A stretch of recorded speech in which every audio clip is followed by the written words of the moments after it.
Hola, bienvenidos a la primera edición de Tendencias Valoración por Acurio y Asociados.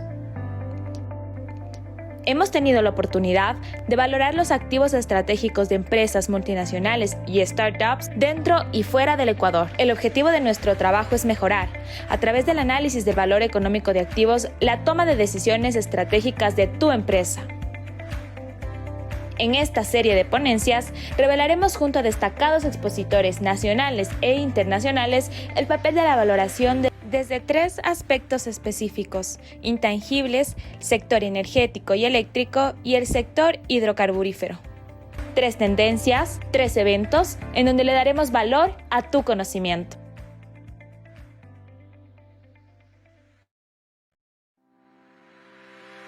Hola, bienvenidos a la primera edición de Tendencias Valoración por Acurio y Asociados. Hemos tenido la oportunidad de valorar los activos estratégicos de empresas multinacionales y startups dentro y fuera del Ecuador. El objetivo de nuestro trabajo es mejorar, a través del análisis del valor económico de activos, la toma de decisiones estratégicas de tu empresa. En esta serie de ponencias, revelaremos junto a destacados expositores nacionales e internacionales el papel de la valoración desde tres aspectos específicos: intangibles, sector energético y eléctrico y el sector hidrocarburífero. Tres tendencias, tres eventos en donde le daremos valor a tu conocimiento.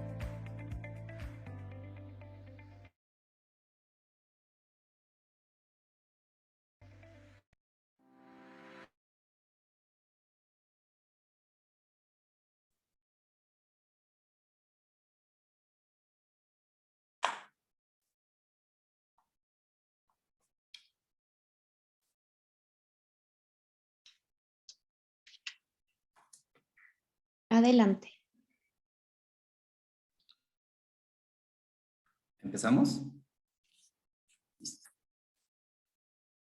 Buenas tardes con todos. Qué gusto saludarles.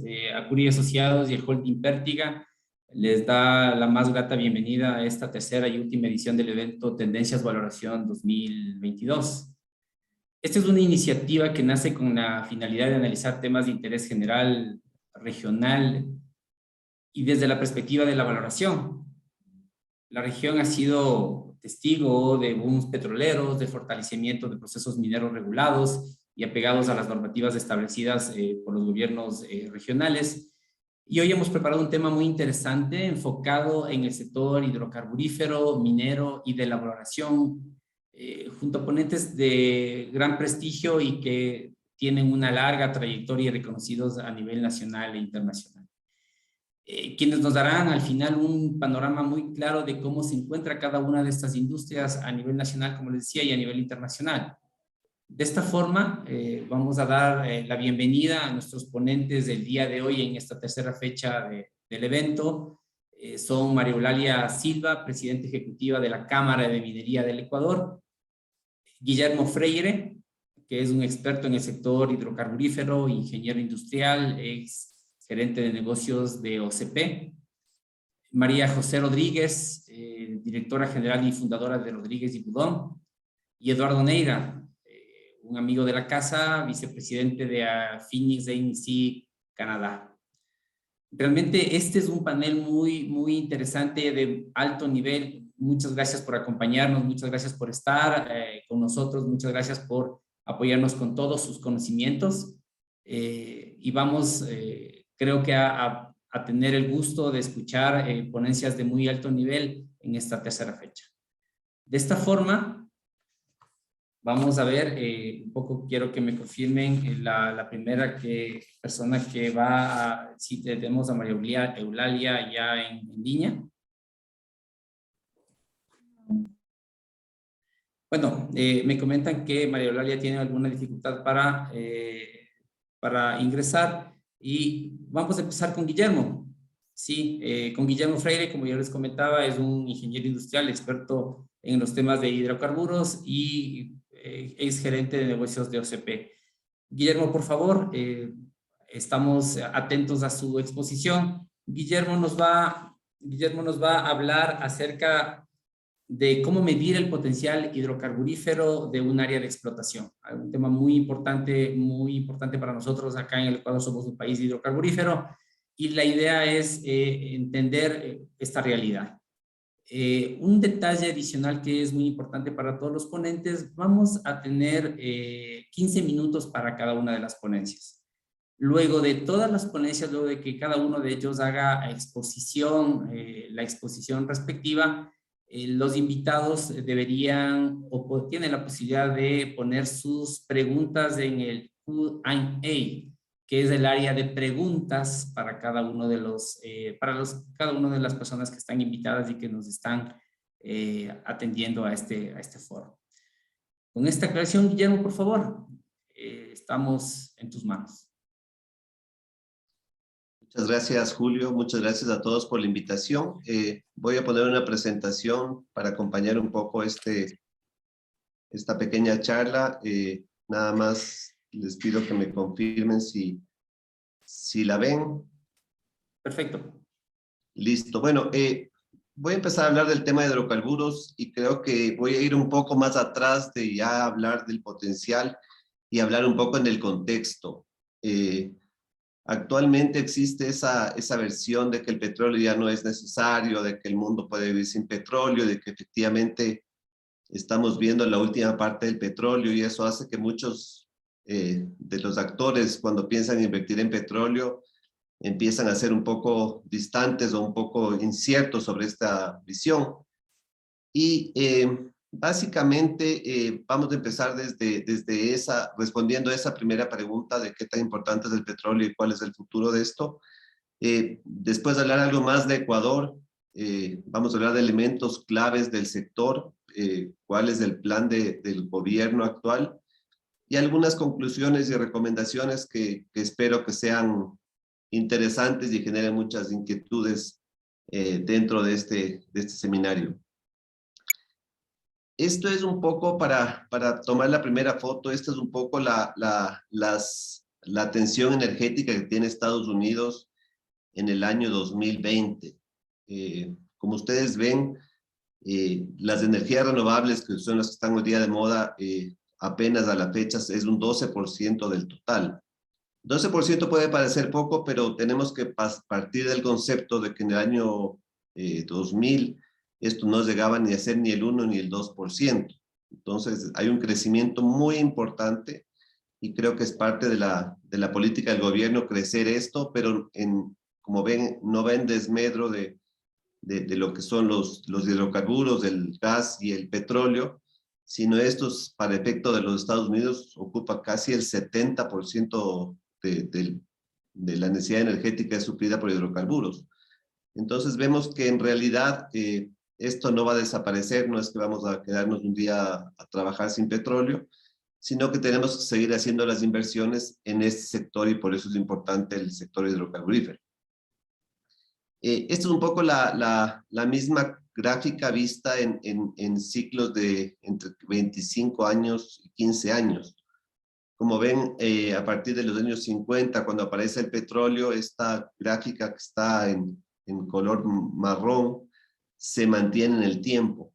Entonces, lo que prevemos que esto va a seguir, el petróleo va a seguir siendo necesario, y claramente con la eficiencia energética va a ir tomando un menor rol, pero necesariamente las inversiones para soportar esa energía que necesita el mundo para su crecimiento tiene que seguir apareciendo. Ya si vamos al petróleo, que es un poco la visión de que el mundo necesita petróleo, esto es un poco las gráficas entre oferta y demanda de petróleo, siendo la demanda la línea naranja y la oferta la línea azul, del petróleo en los últimos años.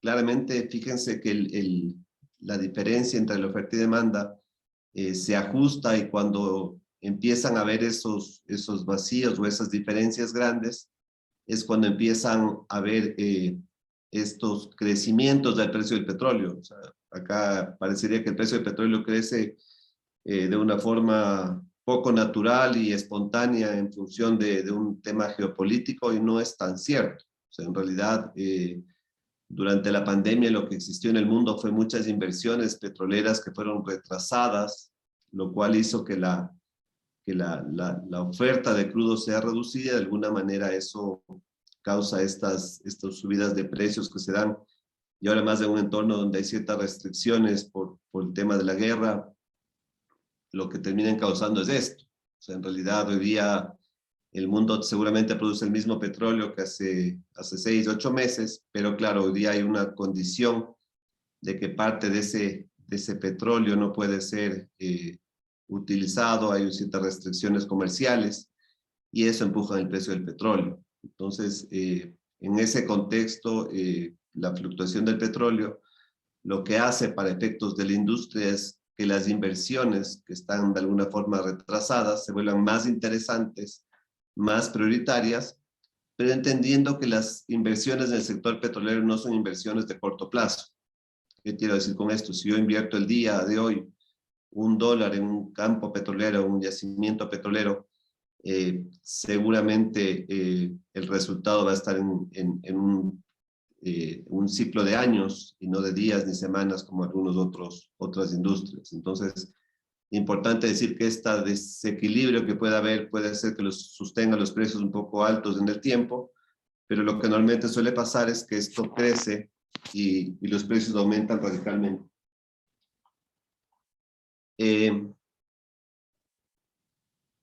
Volviendo acá a la producción de petróleo, la producción de petróleo también depende de los actores. Entonces hay muchos actores, discúlpenme que tuve un problema técnico acá, pero hay muchos actores que en la industria tienen petróleo y que tienen producir. En el ciclo de los precios altos de los commodities que se dio hace algún tiempo, vimos que hubo un crecimiento de precios, lo cual hizo que otras tecnologías, como fue en su momento el tema del crudo de esquisto, se volvió rentable. Entonces vimos un incremento importante en los crudos de esquisto, y por eso es lo que actualmente vemos ese crecimiento.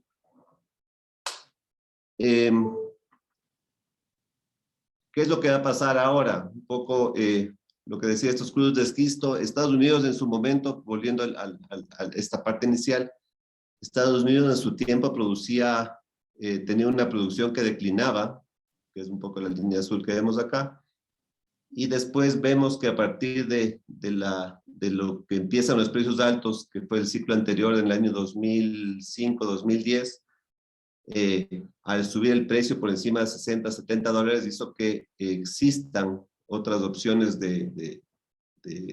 digamos, que estos crudos que estaban de alguna forma sin poder extraerse, se vuelvan rentables y la industria crece. Entonces, claramente lo que vemos acá es que a partir de que el mundo necesita petróleo, el mercado reacciona y de alguna forma hace que esto sea rentable y de esto se pueda desarrollar de alguna manera.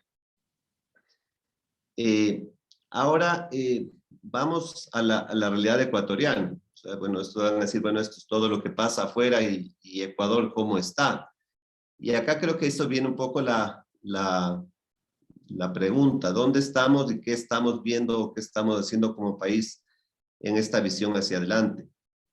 Esta es la producción del petróleo en Ecuador desde el año 72, que básicamente se descubre los primeros yacimientos en Santa Elena, hasta el día de hoy. Como ven, desde el año 2003, básicamente que el OCP empieza a operar, la producción de petróleo se vuelve bastante estable en los 480, 500 mil barriles. Como país no hemos podido, si bien tenemos reservas, la capacidad de producir más, pero por distintos factores que los comentaré más adelante, no logramos subir esa producción a niveles que efectivamente tal vez era la previsión que tenía el país en el año 2000. En la economía, si hablamos del sector de hidrocarburos, hay dos números que me interesa que sean claros y que afectan un poco la economía del país.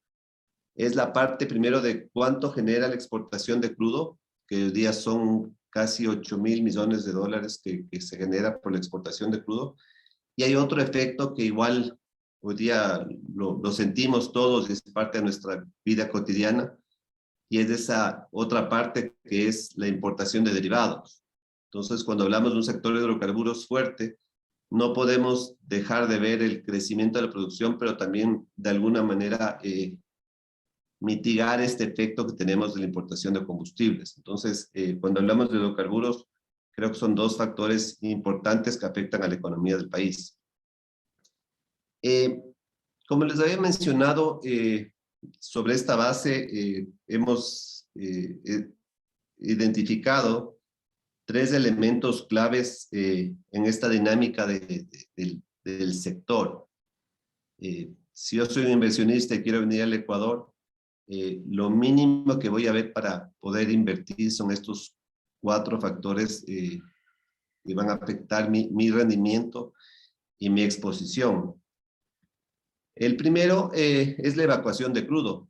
Es decir, si yo el día de mañana encuentro crudo en un sitio inhóspito dentro del Ecuador que no tiene ninguna capacidad de poder monetizar ese crudo y llevarlo a un puerto para venderlo, en realidad no produje nada, porque en realidad eso, hasta si no lo puedo monetizar, básicamente no es una buena inversión. O sea, voy a encontrar un crudo en un sitio que no me va a convenir.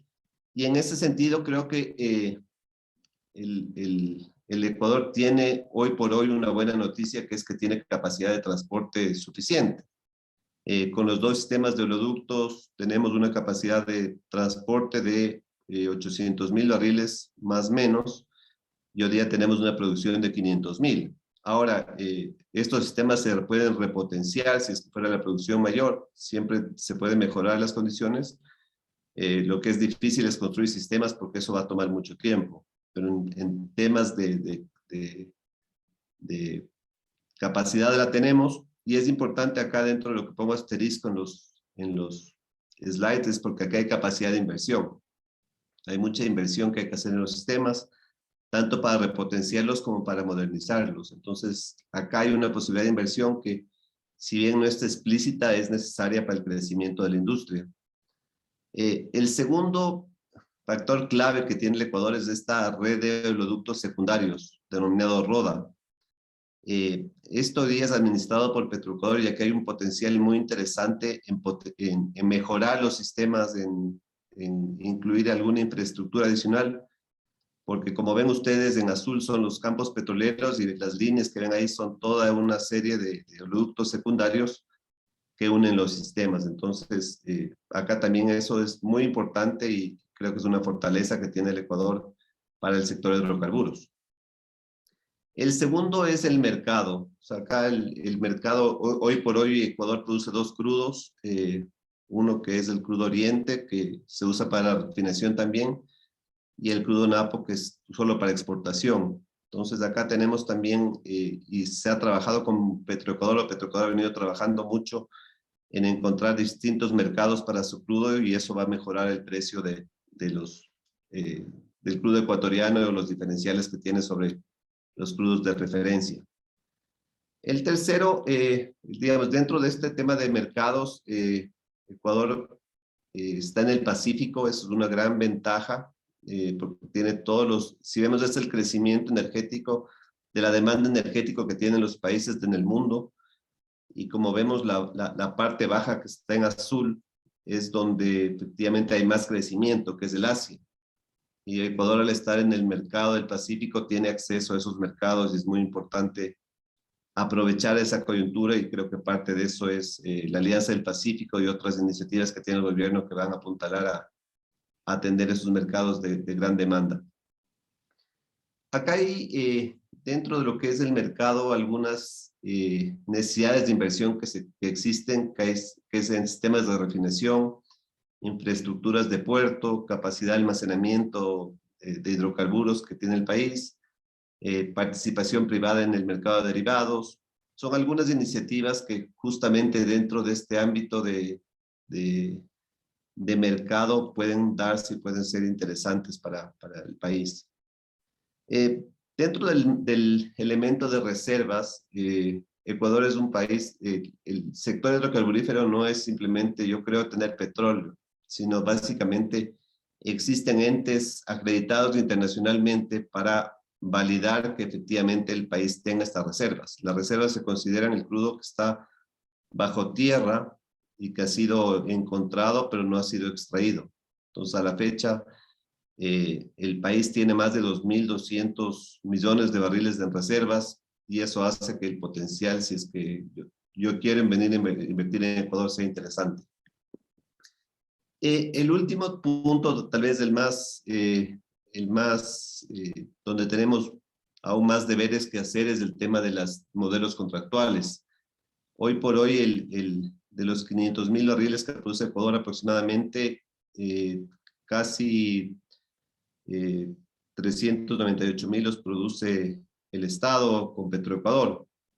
Entonces, acá tenemos una oportunidad grande porque efectivamente tiene que haber más participación privada para que esto suceda y básicamente, de acuerdo a las estimaciones que tiene la misma industria, para poder aumentar o crecer la producción se requieren 12.000 millones de dólares que seguramente no van a poder venir del Estado central y van a tener que venir de terceros.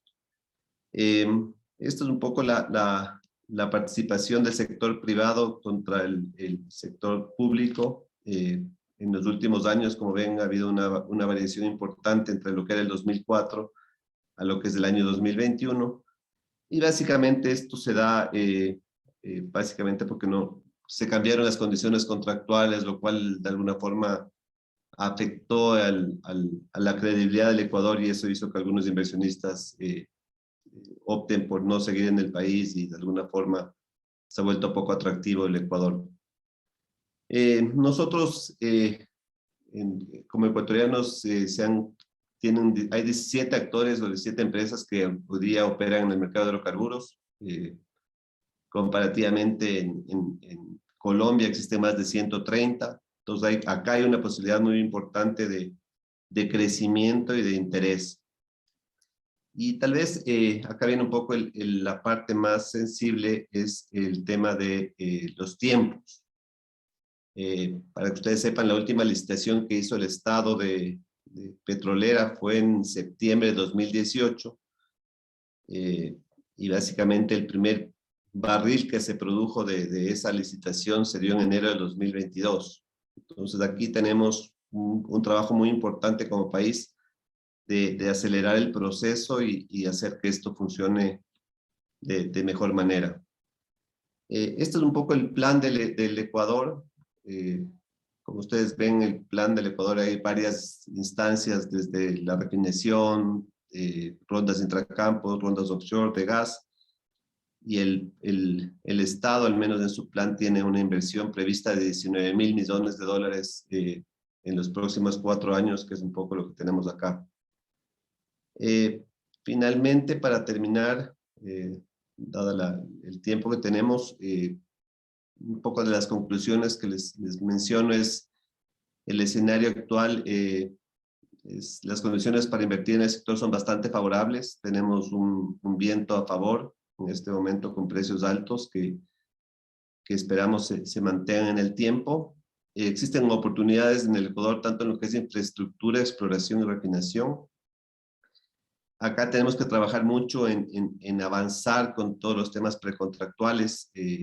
Nos está tomando como país mucho tiempo en llegar a acuerdos o en efectivamente mover estas licitaciones hacia adelante.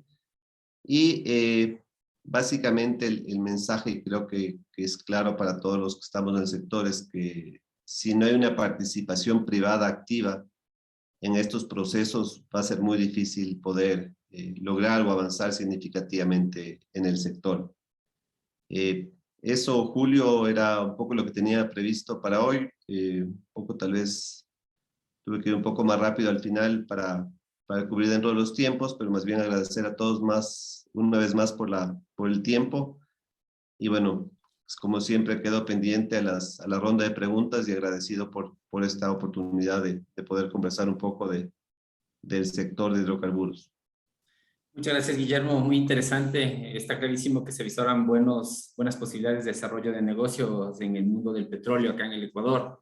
está también muy claro que necesitamos algunas políticas que incentiven el desarrollo de la parte de los privados, y eso es algo que creo que deberá ir madurando.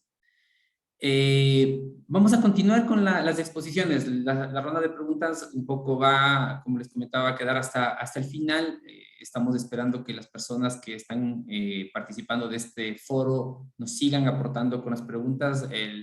Me pareció muy, muy interesante la exposición, muy precisa la exposición de Guillermo, así que tenemos algunas inquietudes relacionadas. Vamos a continuar con María Eulalia Silva, que es la presidenta ejecutiva de la Cámara de Minería. Sí, María Eulalia ella nos va a hablar, con relación al potencial minero en el Ecuador, que es otro campo de acción muy grande en esta área industrial y de extracción que tiene el país. María Eulalia, bienvenida, qué gusto saludarle y pues estamos a sus órdenes. Julio, muchísimas gracias. Gracias también a Judiana y gracias a María José, que la veo también en el panel que nos hizo este contacto. La minería es el futuro del país. Y no solamente es el futuro del país, yo me atrevo a decir que es, en ciertos casos, la única alternativa de desarrollo para ciertas comunidades. La minería hoy por hoy es una industria imprescindible en el mundo. No estaríamos esta tarde hablando y conectándonos, no gozaríamos de las comodidades del hogar, del transporte, de toda la conectividad que tenemos si no fuera por minería. Pero el mundo del futuro requiere aún mucho más minerales y metales que lo que hoy usamos. Hay muchos países que ya tienen un deadline para sustituir sus parques de automotores de combustible fósil en pro de energías limpias que justamente ayuden a mitigar el cambio climático. Y eso se hace con metales. Por ejemplo, un vehículo eléctrico consume 4 veces más cobre que lo que consume un vehículo normal.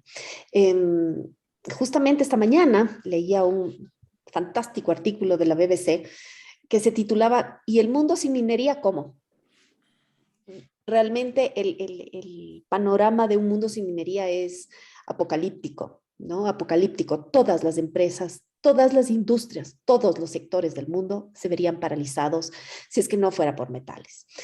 Dicho esto, creo que es importante decir que el Ecuador, que es un país bendecido en recursos naturales, en la superficie, él también lo es en el subsuelo.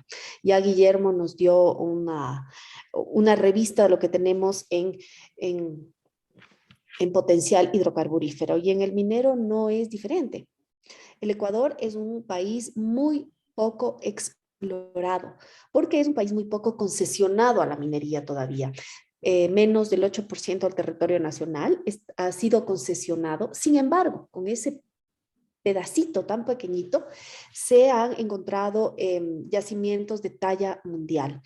El Ecuador, a partir del segundo semestre de 2019, se abrió a la minería a gran escala, a la operación, con las minas Fruta del Norte y Mirador. Ambas se encuentran en la cordillera del Cóndor, en Zamora Chinchipe. Dicho sea de paso, creo que es importante que ustedes, quienes no están familiarizados con la industria minera, sepan que los tiempos y las fases en la industria minera son excesivamente largos. Esta es una industria maratónica porque realmente son resistencias, son carreras de larga resistencia la que se corre en esta industria. A diferencia de otras industrias, no es que el inversionista viene hoy, planta un campamento y saca mañana.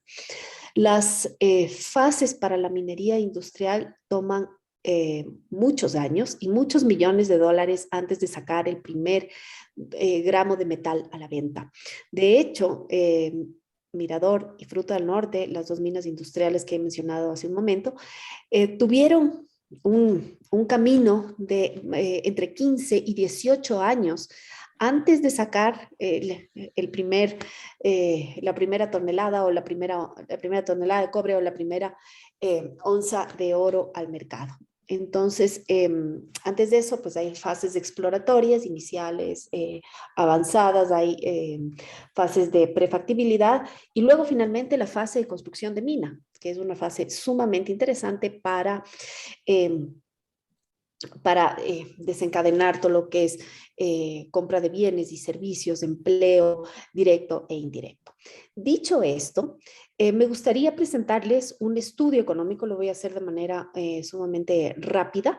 Este es un estudio que lo levantó el grupo Spurrier, en donde simplemente están analizando los 12 proyectos más avanzados. Este estudio no pretende demostrar todo el potencial económico que tiene la industria minera, justamente porque para hacer este estudio era imprescindible tomar los más avanzados donde ya hay recursos probados. Entonces,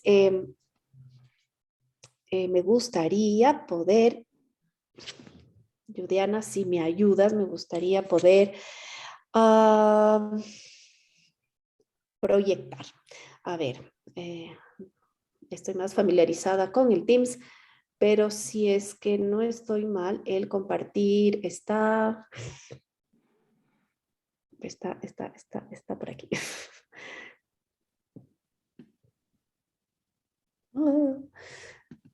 Déjenme ver. María Eulalia, muy buenas tardes. En la Hola, parte Karen. inferior, ¿cómo está? En la parte inferior va a encontrar una barra. Encontré. Ya, perdón. Ya, mil gracias.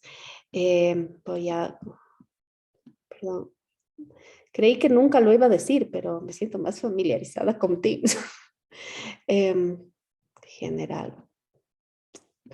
Ay. Espérenme. Voy. Si no, hoy quisiera poder. Ay, Diosito, ya. Lo voy a lograr.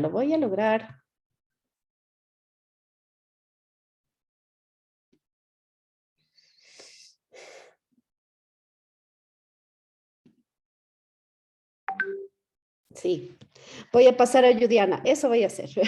Voy a pasar a Juliana mi presentación porque creo que va a ser mucho más fácil.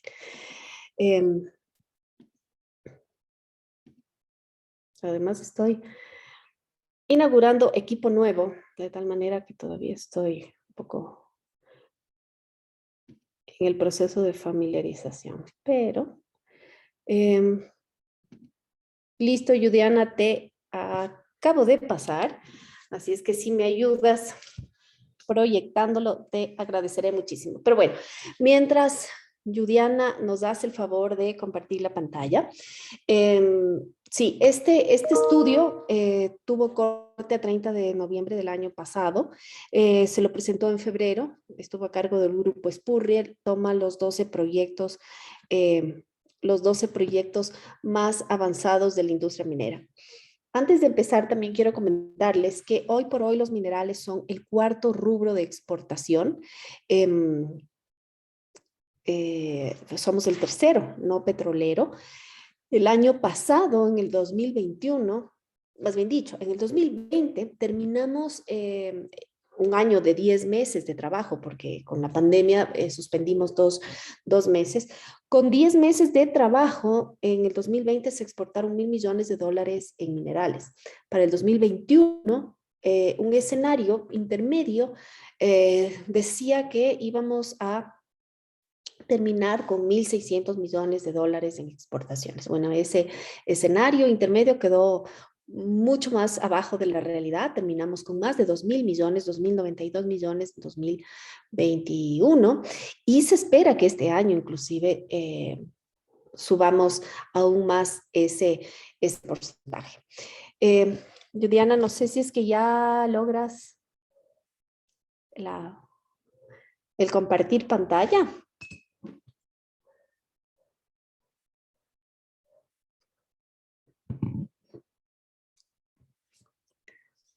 Ajá, eso. Ahí estamos viendo tu pantalla y esa soy yo, ese es mi archivo. No es ese, ese no, el que estaba antes. exacto, no, ajá. Ese, muy bien, muchas gracias, Judiana. Sigamos adelante, por favor. Ajá, sigamos. Eso es lo que ya les he dicho, es el 12 de noviembre. Veamos el potencial minero, según este estudio. Básicamente estas son las 12 minas, los 12 proyectos más avanzados. 2 de esos están en producción, Mirador Fruta del Norte. Río Blanco es un proyecto que estuvo ya en producción, entró a producción. Un grupo antiminero, y lo digo entre comillas porque luego desaparecieron, un grupo antiminero logró paralizar con algunas argucias legales de este proyecto. Hoy por hoy el proyecto está tomado absolutamente por mineros ilegales. Este grupo antiminero desapareció, lo que nos hace pensar que en realidad era una fuerza más bien de relaciones públicas de los mineros ilegales. Pero bueno, aparte de eso, bueno, tenemos a Loma Larga, en Azuay, muy cerca ya de entrar, de acabar su estudio de factibilidad. Tenemos a Cascabel, que es el proyecto que hoy por hoy tiene las mayores reservas probadas de estos 12. Esto está en Imbabura. Ruta del Cobre también es un proyecto de muchas reservas. Atrás de este proyecto está inversionistas mexicanos y estadounidenses. Tenemos a Pananza San Carlos. En Morona, Santiago, Pananza San Carlos también se encuentra detenida en este momento. Tenemos a Yurimagua en Imbabura, tenemos a Cangrejos en El Oro, tenemos a Cóndor en Zamora Chinchipe, a Curipamba, que también se acerca a construcción de mina, está terminando su factibilidad, esperemos que pronto inicie la construcción de mina, La Plata en Cotopaxi.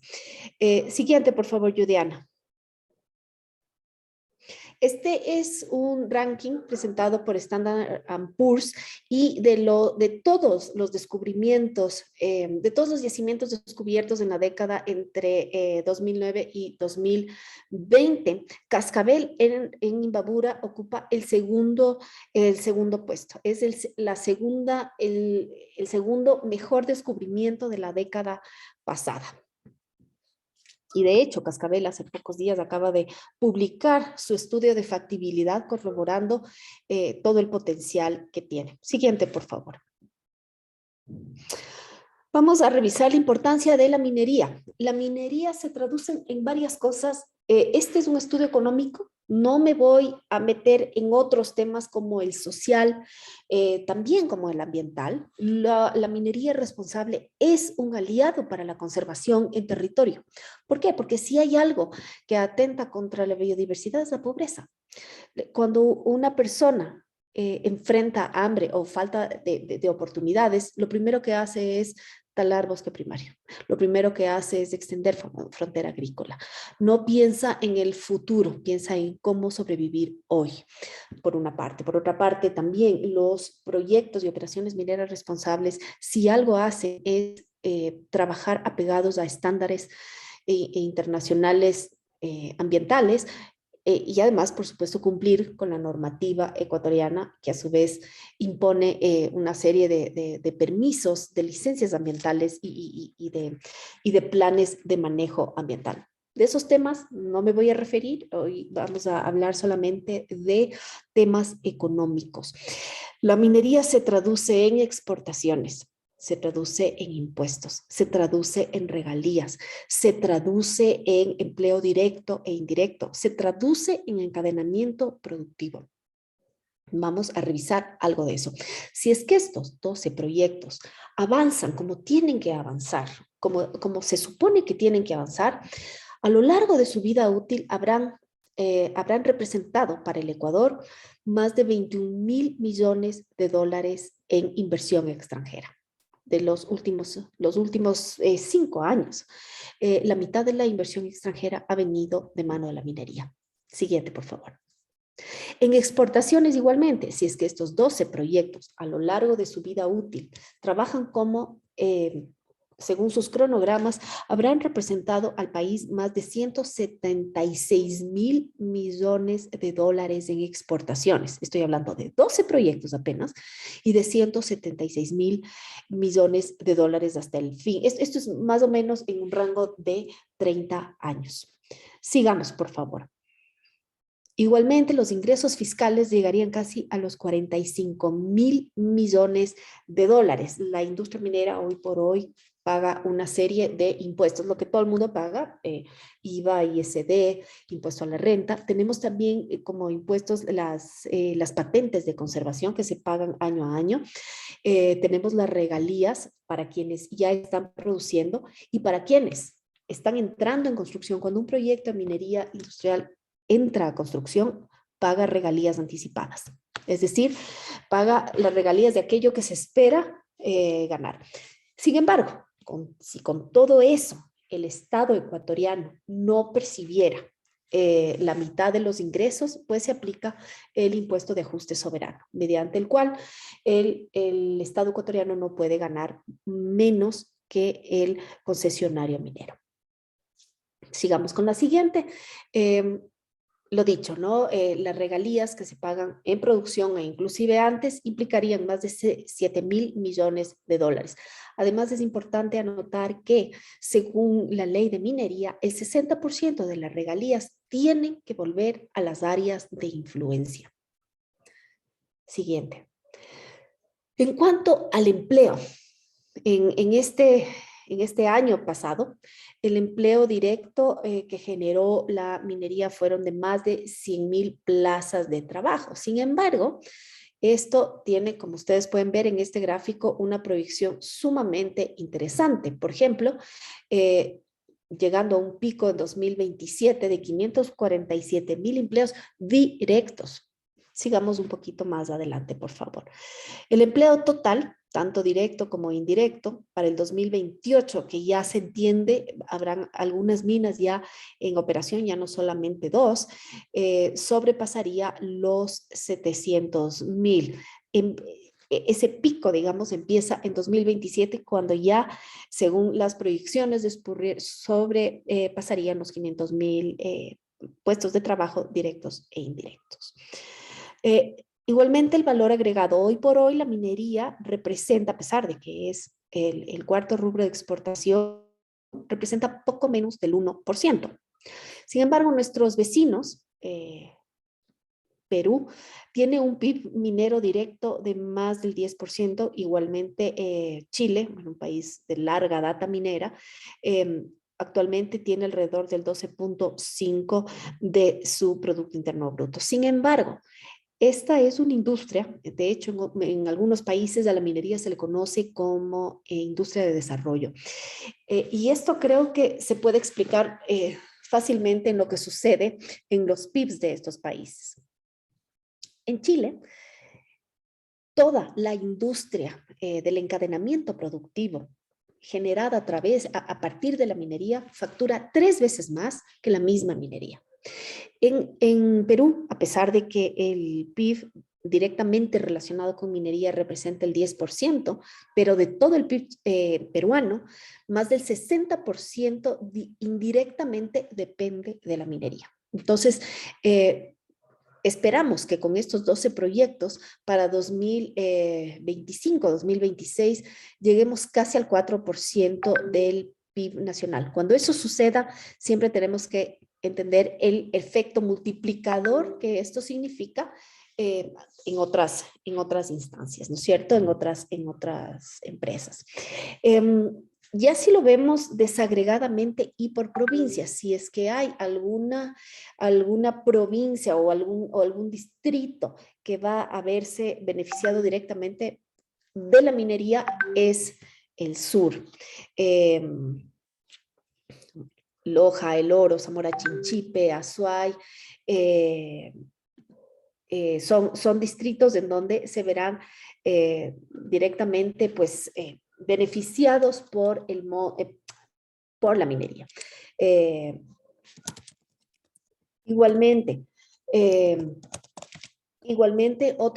otro factor importante de decir es que esta es una industria que necesita una serie de servicios, una serie de bienes, una serie de profesiones, de tal manera que no, porque la mina esté en Zamora Chinchipe, los beneficiados son solamente los cantones de Zamora Chinchipe. Esta es una industria que requiere de puertos, de aeropuertos, de servicios técnicos, de servicios logísticos, de una serie de servicios y bienes.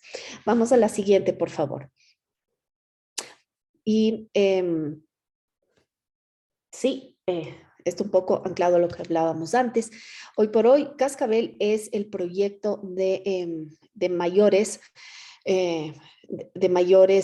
reservas en el Ecuador. Esto se espera que su operación inicie en el 2028. La siguiente, por favor, Juliana. Por cada dólar que la minería genera, se generan 42 centavos para el encadenamiento productivo. Lo que decíamos, si bien el mapa minero ecuatoriano, bueno, tiene sus puntos más altos en los Andes, pero sobre todo en los Andes sur, en la cordillera incluso del Cóndor, pero el efecto multiplicador es un efecto multiplicador general. Imagínense ustedes, por cada dólar, 42 centavos genera para el encadenamiento productivo. Siguiente, por favor.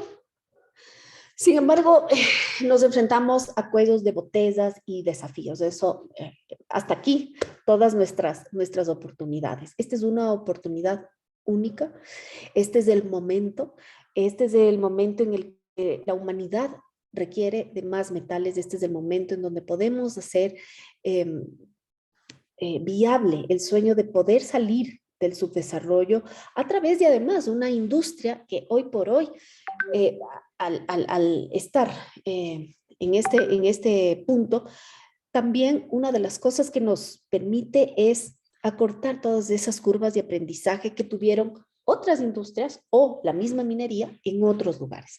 Ahora nos llega ya una serie de tecnología, una serie de políticas, una serie de estándares de los que nos podemos beneficiar. No es lo mismo haber desarrollado una industria como esta hace 30 o 50 años que hacerla ahora. Pero tenemos varios desafíos, ¿no es cierto? Siguiente, por favor, Juliana. El tema de la consulta previa, la Constitución manda que se haga una consulta previa. Al decir consulta previa no estoy hablando de una de una consulta que tiene poder de veto. No, la consulta previa es un mecanismo de participación ciudadana que tiene que hacerle al Estado ecuatoriano. Sin embargo, cuando no se hace esto y no se ha hecho por parte del Estado porque falta una ley de consulta previa. La industria no es antagónica, eso es un mandato constitucional que tiene que cumplir el Estado. La industria espera contar con que el Estado emita esa ley de consulta previa justamente para que todos los procesos se den como tienen que darse. Más allá de que sí, efectivamente, las empresas hacen unos temas de socialización, pero esos procesos de socialización no reemplazan a la consulta previa que, como digo, es un deber del Estado. Siguiente, por favor. La minería ilegal nos afecta como les afecta a todos los ecuatorianos. Es una industria delictiva que además de generar enormes pasivos ambientales, atenta contra la vida, la seguridad de las personas y contra los bienes del Estado. Pero a la industria además la minería ilegal le afecta especialmente por dos razones o por tres razones. Una, por un tema reputacional. Creo que poco a poco se empieza a discriminar lo que es minería industrial a minería ilegal, que de hecho ni siquiera debería llamarse minería ilegal, debería llamarse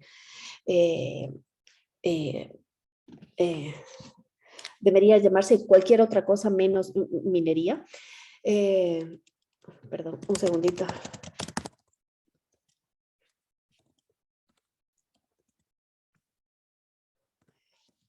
Perdón.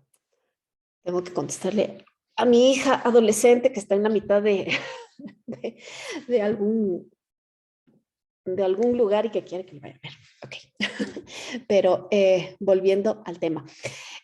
La minería ilegal, les decía, nos afecta a los mineros por un tema reputacional, pero también la minería ilegal muchas veces se hace en territorios que colinda con la mismísima con la mismísima concesión, ¿no? Generando además todo un tema de convulsión social. Cuando llega la minería responsable, la minería industrial, llega con todos los estándares. Hay seguridad industrial, hay sueldos conformes a la ley, inclusive un poquito mayores, todos los procesos de compliance. Convivir junto a territorios que están convulsionados por la minería ilegal resulta un desafío enorme. Esperamos la reapertura del catastro minero. El catastro minero es el catálogo, digamos, de todas las concesiones que están disponibles para nuevas inversiones. Este catastro fue cerrado en 2018 y hasta el día de hoy no se lo abre. El presidente Lasso ha manifestado en varias ocasiones la intención de abrir ese catastro minero. ¿Para qué? Justamente para atraer inversiones frescas. Hay una estadística a nivel mundial que dice que de cada 100 proyectos, 1 se convierte en mina. Esto es una estadística mundial. De tal manera que abrir el catastro minero es imprescindible justamente para las compañías mineras, para asegurar que en alguno de esos proyectos, pues efectivamente se vayan a dar las operaciones.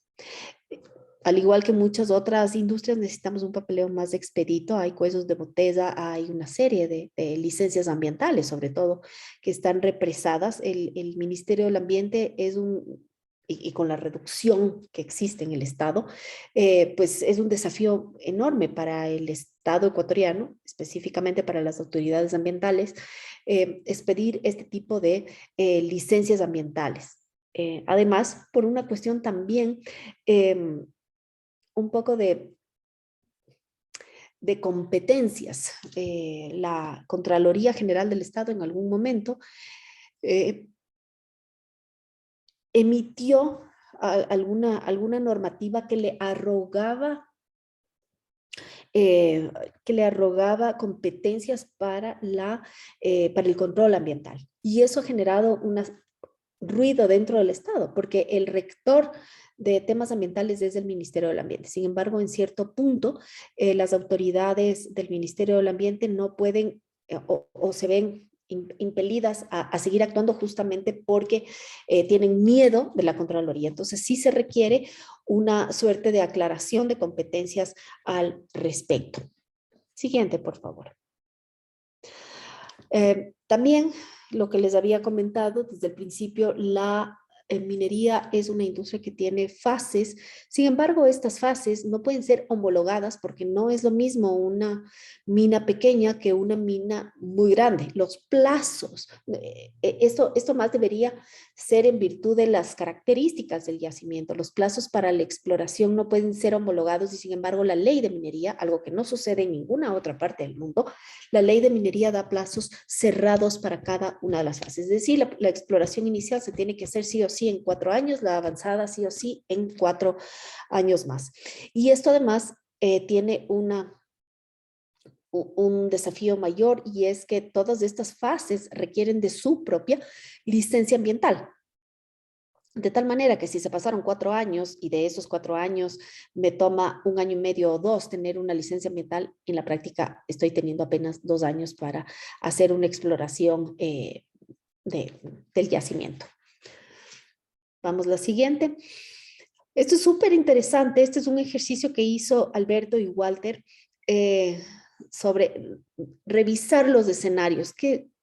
¿Cuál es el Ecuador que nosotros tendríamos con minería y cuál es el Ecuador sin minería? Vamos a verlo, por favor. Entonces, en el escenario activo, estos 12 proyectos entran a operación y en el escenario pasivo simplemente nos quedamos con las 2 minas que están operando en este momento y no hay más en el horizonte. Vamos a ver. María Eulalia, ¿cómo le va? Un poquito ya estábamos terminando, unos 5 minutos más que nos pueda colaborar, por favor. Gracias. Sí, de hecho, me parece que esta es la última. Entonces, Ya, chévere. en un escenario activo, sigamos la siguiente, por favor, porque es la de los beneficios.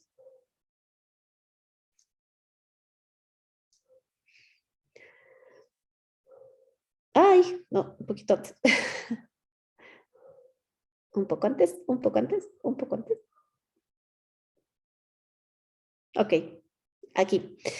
Entonces, si por ejemplo estamos hablando de inversión total, si es que todo nos sale como queremos que nos salga y que podemos tenerlo, tendríamos 21.000 millones de dólares en inversión social con los 12 proyectos. Si es que no salen los 12 proyectos, nos quedamos con los dos, estamos hablando de 3.900 millones, es decir, 17.000 millones menos. La siguiente, por favor.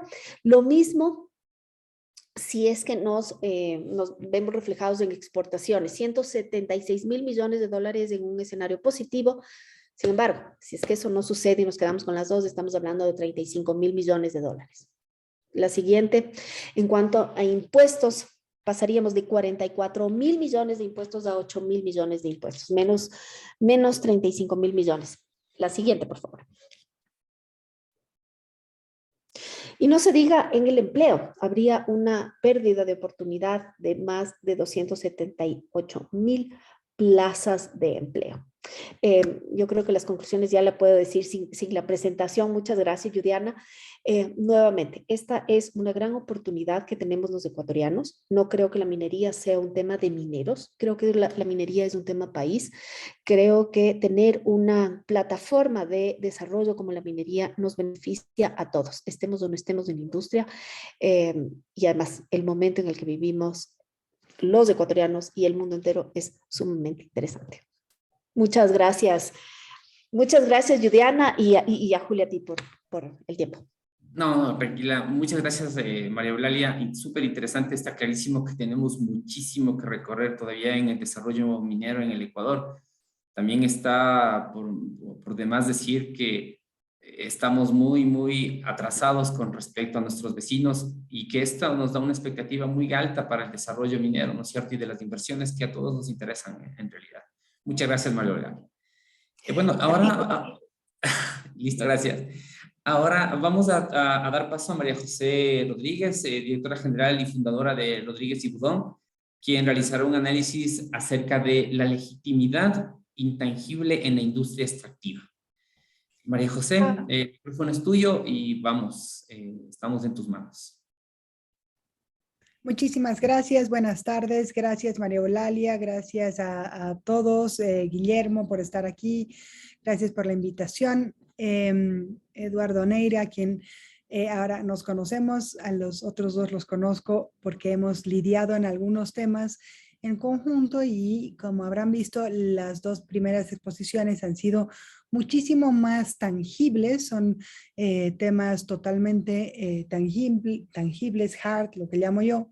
Y a mí me va a tocar hablar de lo que no es tangible, de aquello que puede interrumpir el sueño de tener la minería, como le explicaba María Eulalia, que es un sueño que compartimos. Y si la minería es el futuro, entonces tenemos que aprender a ver cómo vamos a hacer para que no se detenga este futuro. Y hay algunos elementos que sí pueden detener este futuro. Y yo voy a compartirles un pequeño estudio que me han brindado. Tengo un amigo que trabaja en esta empresa y que me ha dado esto para que podamos compartir, pero solamente entre nosotros, de manera que les voy a pedir que no saquen las fotos ni nada de esto. Es bien interesante, pero ese es un estudio que tenemos que ver. Entonces, un poco, estas eran las credenciales de Rodríguez Baudouin para que vean que sí hemos tenido experiencia en temas de reputación. Y vamos a hablar de la clave de la legitimidad. ¿Por qué la legitimidad y no la legalidad? La pregunta que siempre me hacen y me dicen, bueno, pero tenemos todo para firmar los contratos, para tener la constitución de las empresas, para contratar a la gente, para el inicio de las acciones concretas, es decir, estamos en todo lo legal. Y yo les pregunto, ok, pero ¿están también legítimos? Y esa es una pregunta que, a pesar de que ya en el tiempo la legitimidad se trabaja mucho más en las empresas privadas, es una pregunta que normalmente esconde mucha sorpresa de mis clientes. ¿Por qué? Porque la legitimidad es aquello que es inaprehensible, que no te da un contrato, que no te dice el gobierno, ok, usted está aquí, nadie te da el contrato para que empieces las actividades, sino que es aquello que hace que la empresa o el grupo de empresas, sea sostenible en el tiempo con una actividad que genere confianza en la gente y que sea aceptada. ¿Sí?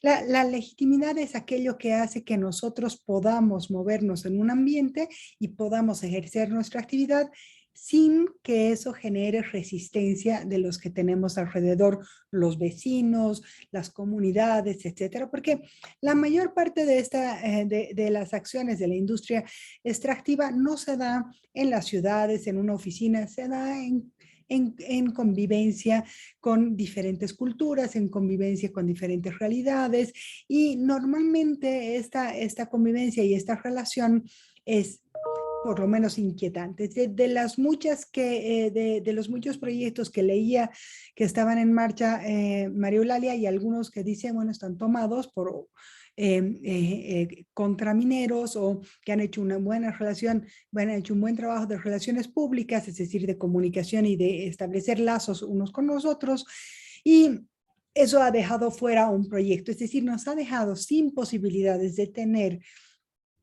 y ingresos por impuestos, ingresos por trabajo, ingresos para el país, la dinamización de la economía, ¿sí? Cuando pensamos en eso decimos, pero pucha, parece que vivimos en un país que está dividido a la mitad y quiénes están en qué mitad, ¿no? Porque yo realmente quisiera que esto se dé porque es bueno para el país. Pero ¿cómo hacemos para que esto sea legítimo? Miren, les voy a mostrar algunas de este estudio solamente para ejemplificar de lo importante que es trabajar esta parte intangible de la legitimidad. Brújula Minera, que es en toda Latinoamérica, que hace vía ciencia una empresa de opinión pública y licencia social, lo que hacen es una investigación y dividen a la licencia social y la legitimidad en varias áreas, que no se las voy a tomar todas en cuenta para que no gastarme todo mi tiempo, pero les voy a mostrar los resultados de los estudios los más importantes, por lo menos en vista a esto de qué hacemos para que nos permitan trabajar. Siempre tenemos en el imaginario que la gente está en desacuerdo o no en acuerdo con la minería y con los procesos extractivos. Bueno, la realidad es que en Ecuador hay un 23% que está de acuerdo con prohibir la minería en el país. Si ustedes ven en Bolivia hay solamente un 6%, en Chile un 5% y en Colombia un 31%. Y en toda Latinoamérica un 15% de la gente está en acuerdo en prohibir la minería en su país. Esto quiere decir que hemos ido creciendo en las resistencias bastante en este tiempo porque hay elementos que no podemos terminar de desmitificar, como por ejemplo que si tenemos minería no tenemos agua, que es uno de las disyuntivas, falsas disyuntivas de la narrativa que está enquistada en toda la región y detiene muchos procesos y levanta mucha actividad y activismo de las bases, ¿no? La pregunta entonces es, si las empresas mineran, ok, tú no quisieras que haya minería en tu país, ok, pero si las empresas mineras dejaran de operar en tu país, ¿crees que la economía estaría? Y en el Ecuador el 50% dice igual. Y el 46%, por eso digo que no es así absoluto, casi la otra mitad dice empeoraría mucho, ¿sí? Empeoraría. Solo el 7% dice que mejoraría, digamos que eso vamos a pensar que son las personas que tienen una visión totalmente distinta del cambio de matriz productiva o que son totalmente ecologistas. Aquí hay un 7% que tiene una visión totalmente distinta del mundo, etcétera, pero en las otras mitades, la mitad dice que empeoraría y la otra mitad dice que no pasaría nada. Entonces tampoco estamos teniendo una valoración concreta de qué es la minería, ¿no? O de cuánto nos podría dar. Hay más mito en eso que verdadero conocimiento. Solamente para darles un ejemplo en esto, yo cuando al comienzo, el 2008, empecé a trabajar con temas de minería, uno de los estudios que hicimos en las poblaciones cercanas a Cotacachi, nos decían, usted se puede imaginar que la minería es tan mala, que incluso en Bolivia ya no tienen seguridad alimentaria y la gente no tiene nada que comer. Y yo el 2008 había llegado recién de Bolivia, porque soy boliviana. Entonces le decía, perdón, pero yo soy boliviana y sí tenemos que comer y veo que mi país tiene que comer, ¿no? Y como ven, en Bolivia, la percepción de que si se dejaría la minería, habría un impacto importante en la economía es del 71%. Pero se crean estos mitos de que hay un país minero, que es Bolivia, que escucho y escucho, que no tiene que comer. Y esos mitos son muy fáciles de ser aceptados. Y no por falta de información, y no por falta de conocimiento, de educación de la gente, sino porque hace mucho sentido y encubre ciertos miedos personales respecto de la minería. No solamente personales, sino también grupales, ¿no? Y esos miedos han generado ciertas narrativas que incluso en Ecuador han impulsado a uno de los principales líderes antimineros a casi ganar la presidencia. Entonces tenemos que tomar en cuenta que estos elementos también son importantes a la hora de pensar en la industria. El estudio también nos dice que las personas que están de acuerdo con que las compañías mineras son fuente de empleo para la región es en el Ecuador el 46% y el 37% está en desacuerdo con esa consigna, es decir, no creen que realmente sean una fuente de empleo importante para el Ecuador. Cuando calculamos algunos de los beneficios que podríamos entender desde la minería, aquí tenemos la comparación en general. ¿Son fuentes de empleo? ¿Cumplen con la ley? El 17% de los ecuatorianos no está muy de acuerdo. ¿Pagan los impuestos al gobierno? 20% no lo cree. ¿Cumplen con los requisitos de salud, seguridad en el trabajo? 14% no. ¿Previenen los impactos negativos de su operación? No del todo, ¿no? Entonces, como ven, no tenemos una visión de un Ecuador muy feliz respecto de la minería, ¿no? La mayor parte de nuestras visiones y de nuestro imaginario está compuesto por elementos negativos. Y cuando hay una pregunta totalmente directa, que digan personas que están de acuerdo con que es posible hacer una minería más amigable con el medio ambiente, con todo, en el Ecuador hay un 68% de gente que cree que sí se podría hacer. No es esta vez el más negativo de los países. Cree que hay una alternativa, sin embargo esa alternativa no es muy visible y no es muy aprehensible. ¿Cómo se haría? ¿Cómo se daría? ¿Cómo sería? Eso es un elemento que no está dialogado y que no está asentado en los comportamientos míticos, ¿no? O en la comprensión mítica. ¿Qué tan de acuerdo está con que las empresas mineras están comprometidas con el progreso de las comunidades? ¿Son respetuosas de la cultura y tradición de su región? ¿Tienen canales de comunicación y diálogo con las comunidades? Como ven, en el Ecuador la mayor parte no están totalmente de acuerdo, está en rojo y en un amarillito tenue. Y son estos los elementos que más van a generar una licencia social porque están creando la relación de confianza con las comunidades, con aquellas comunidades que son muy fácilmente activas y se activan fácilmente hacia la protesta, hacia la reclama, hacia el reclamo, hacia la demanda social, que se vea en las calles, que se vea en manifestaciones y que consiga una escucha en la asamblea o en las autoridades regionales y locales. Y esto, por supuesto, va a ir entrampando o va a ir deteniendo el proceso de fortalecimiento de las empresas extractivas, en especial de la minería. Personas que están de acuerdo con que es posible hacer una minería socialmente responsable. También en el Ecuador hay 69% de personas que sí, estamos de acuerdo que puede haber. Pero ese es el futuro. El imaginario divide muy claramente lo que tengo hoy de lo que tengo en futuro. Entonces yo puedo preguntar, ¿ustedes creen que potencialmente podríamos ser una sociedad más justa en el futuro? Sí, podríamos ser, ¿no? Ahí ¿hoy lo somos? No. Entonces, la realidad versus el futuro nos marca un manejo mitológico de la narrativa muy distinto a lo que estamos viendo cuando tratamos de destrabar estos elementos de narrativa y problemas que tenemos. ¿Qué se llama entonces? Esto se llama que no estamos quizá trabajando del todo de una manera más global en los temas de licencia social y quizá estamos solamente trabajando en los temas de licencia ambiental, en los temas de cumplimiento de la legalidad para que no tengamos ningún problema. Y eso ya es mucho en el Ecuador y en los países latinoamericanos, porque nos enfrentamos a aquello que decía María Eulalia, que no debería ser ni siquiera llamado minería, esta minería ilegal o artesanal que genera un montón de riesgos ambientales y de efectos y de efectos nocivos en la sociedad y en el ambiente, etcétera, porque genera una descomposición de las redes sociales, de los núcleos ancestrales, de los núcleos culturales, ¿no?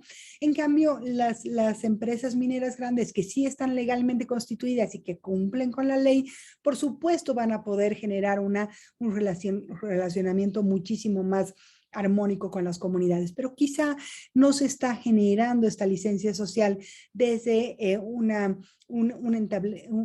establecer de diálogos con las comunidades que se ha tratado muchísimo y de eso yo lo sé, pero hay algo que nos está faltando y quizá tenemos que seguir dando vueltas en qué podría ser ese algo. Y quizá yo me atrevía a pensar que a veces enfocamos el tema de la licencia social como la escalada más típica, ¿no? De ganar legitimidad, credibilidad y confianza.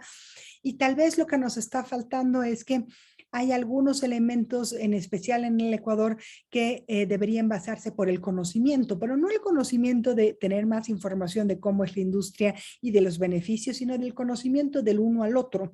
Me pasaba mucho que con una de las empresas mineras que trabajaba, el problema era que la gente tenía una idea de cómo se trabajaba en la mina, pero esta mina no dejaba que ingrese la población, por supuesto, porque tenían que seguir los lineamientos de seguridad industrial y entonces había un montón de información no dicha que se convertía en mito, ¿no? Que la gente la convertía en mito y tenía explicaciones que no eran reales, pero que estaban mucho más cercanas a lo malo de la industria en general, a la narrativa y la posverdad de lo malo de la industria en general, y no se asentaban en lo que era verdaderamente ese actor con el que se estaban relacionando. Entonces, quizá debemos abrir un poco el espacio al conocimiento empresa y lo que está sucediendo alrededor y cómo funcionan.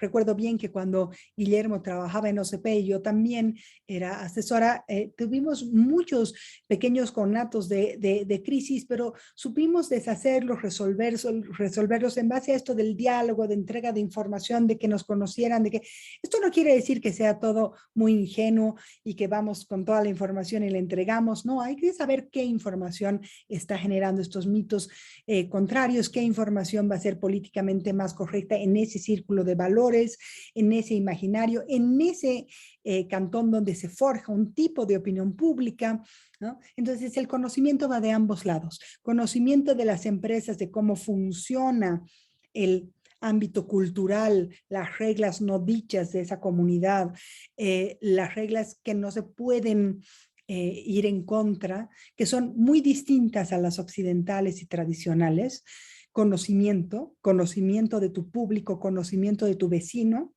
y conocimiento de tu vecino de la empresa, ¿no? Quizá el conocimiento va a ahorrarnos algunos pasos. Y para lograr esta credibilidad, tal vez lo que tenemos que generar son experiencias buenas y ahí es donde el RCE ha trabajado mucho, ha generado muy buenas experiencias de proyectos que son más sostenibles, económicos, con perfil de género, etcétera, con enfoque de género, pero no son sostenibles en el tiempo. Entonces, cuando la empresa deja de dar, eso se muere. Es una visión de RC un poco más paternalista que no genera que estas experiencias verdaderamente sean más en igualdad de condiciones, aunque no las tengamos, pero reconociendo las desigualdades y generando buenas experiencias para ambos, ¿sí? Y de ahí van a ser la confianza, y ya cuando estamos en el nivel de la confianza, las cosas pueden suceder de una manera muchísimo más fácil porque tenemos aliados que confían en nosotros, porque tenemos testimonio de gente como las que se preguntan qué hará esta empresa aquí, que le ha ido bien, porque tenemos un núcleo y un círculo que está generando una buena opinión pública respecto de nuestra actividad y va desterrando los mitos, y así es como vamos a llegar a la aceptación. La aceptación puede caerse. Esto es como decía un profesor colombiano, decía, esto de la licencia social es como el amor, es un valor que no es acumulativo. Puedo tenerla estas 3 semanas y dentro de una semana dejarla de tener por una acción, por un acto que haya cometido yo. Lo mismo que con el amor. Puedo decirle a mi marido que lo amo, lo amo, lo amo y demostrarle, y un buen día hacer algo que rompa todos estos años de amor, ¿no es cierto? Ese no es un valor que se acumula. Lo mismo pasa con la aceptación, con la confianza, con la legitimidad. Y eso implica que las empresas van a tener que tener una lógica mayor en sus actuaciones, actuaciones que van a poder crear causas. ¿Por qué? Porque estamos en el momento, digamos, paradigmático de la revisión de valores, después de la pandemia, después de ver que tenemos una guerra muy cerca, que no estamos como habíamos pensado que estábamos. Este es el mejor momento para empezar a crear causas que estén basadas en los valores. Pero para eso tenemos que conocernos, tenemos que conocer a nuestro público, tenemos que conocer los valores que hacen que esa sociedad funcione, que hace que sea unida, no sea unida, qué está pasando alrededor de ello, y así hacerlo por círculos, ¿no?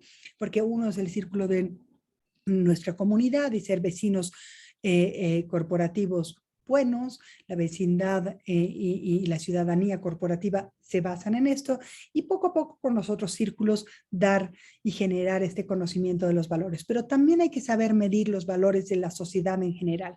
Si no, no sería Boric el presidente de Chile, ¿no es cierto? Si no habría medido, si no habría sabido y si no habría vivido estos valores de equidad de género, de temas medioambientales, ¿no? Estos temas que hoy en día son cada día más fuertes y van a no solamente a sacar y poner presidentes, sino también empresas y también proyectos. Entonces hoy es el mejor momento para marcar una causa que muestre nuestra voluntad y nuestra voluntad de generar desarrollo y no solamente de sacar intereses y de empujar nuestros intereses.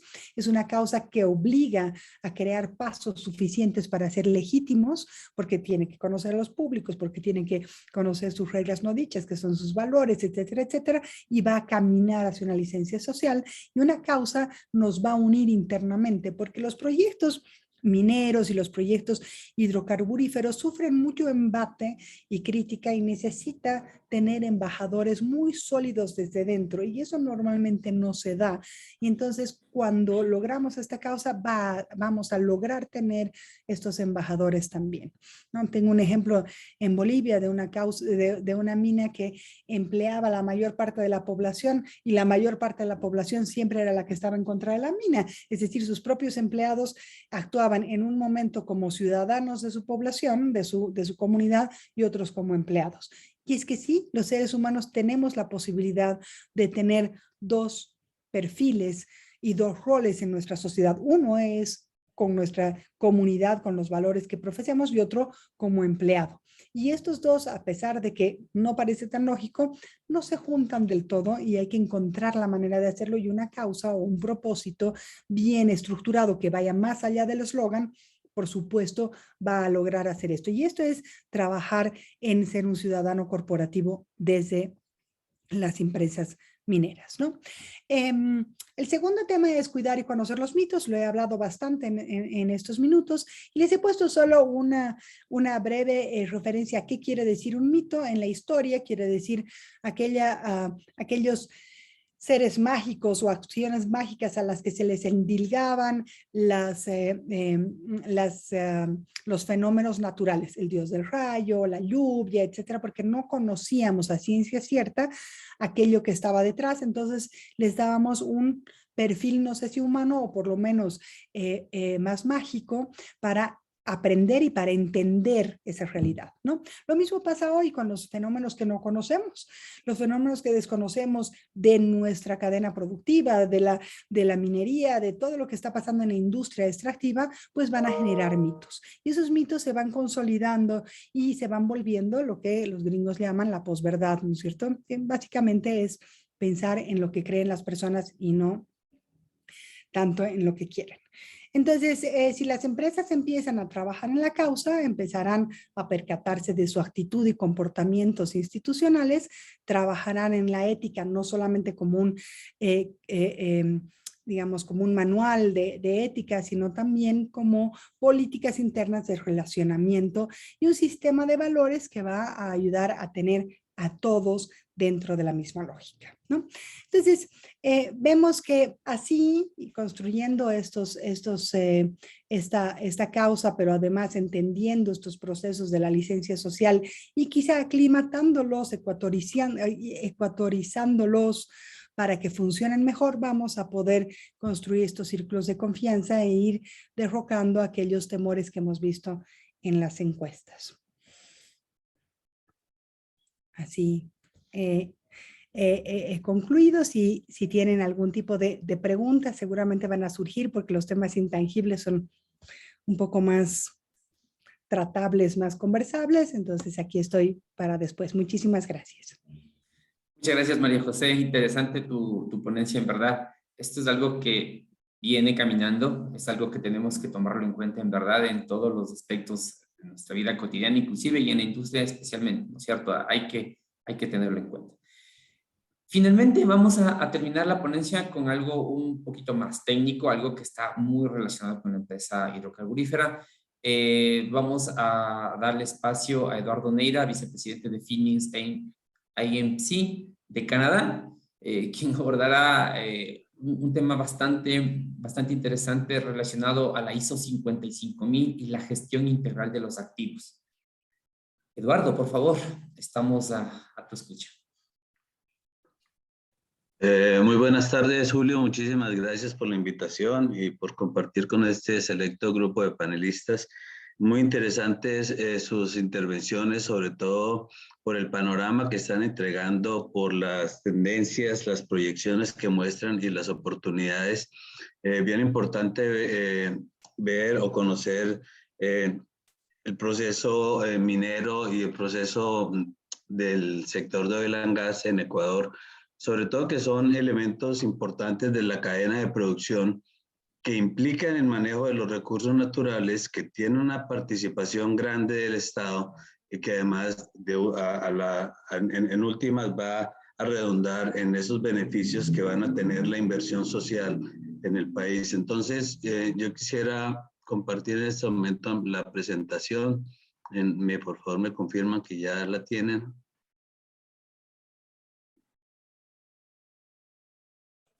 Sí, Eduardo, se te ve claramente. Ok, muchas gracias. Entonces, vamos a empezar con el tema de la gestión integral de los activos.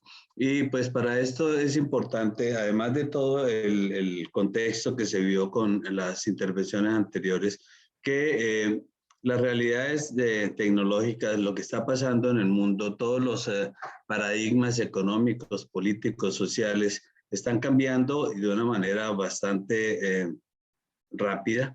Vemos lo que pasa desde el punto de vista político con la guerra, desde el punto de vista económico con la recesión y los impactos de la pandemia, todo lo que está ocurriendo en el mundo en donde se está forzando a una nueva adaptación y sobre todo el sector de energía que tiene desde el punto de vista de la energía limpia, del efecto gas de invernadero y todos estos elementos que contribuyen a que se modifique la forma de producir energía. Entonces, todos estos componentes están generando, sobre todo en el sector energético, y aquí quiero hablar de la parte del petróleo y de la parte eléctrica, todo un reto que es bastante importante de saber manejar frente a los nuevos elementos que van a permitir un desarrollo sostenible del mundo, porque en general el sector energético es el pilar del desarrollo global, ¿no?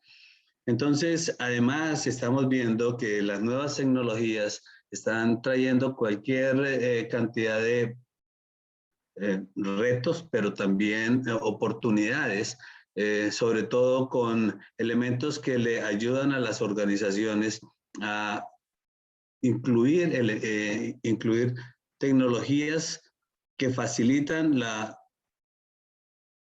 incluir tecnologías que nos facilitan el desempeño de la organización frente a diferentes resultados que van a ayudar, que van a ser soportados con el manejo de la información. En este momento, y ustedes deben estar bastante familiarizados con el manejo de la nube. Todos hoy tenemos un celular.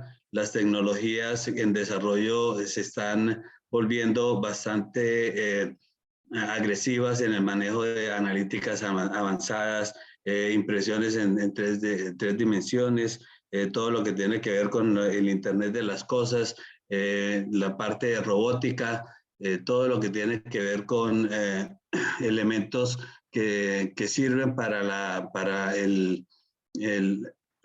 realidad en tres dimensiones, inteligencia artificial, el blockchain, todos estos elementos hoy por hoy están dándole una nueva dinámica a lo que son las oportunidades de manejo de las organizaciones, sobre todo desde el punto de vista de información y de conocer qué es lo que se tiene, cómo se pueden tomar unas decisiones adecuadas.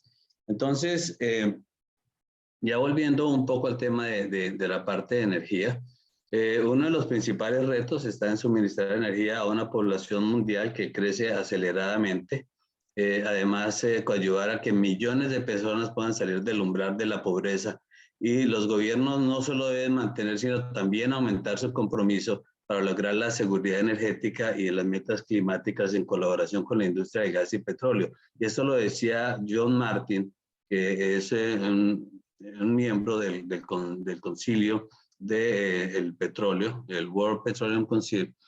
Y la importancia de esto es poder analizar cómo el gobierno, cómo los países tienen esa responsabilidad de que el desarrollo se dé dentro de su contexto adecuado.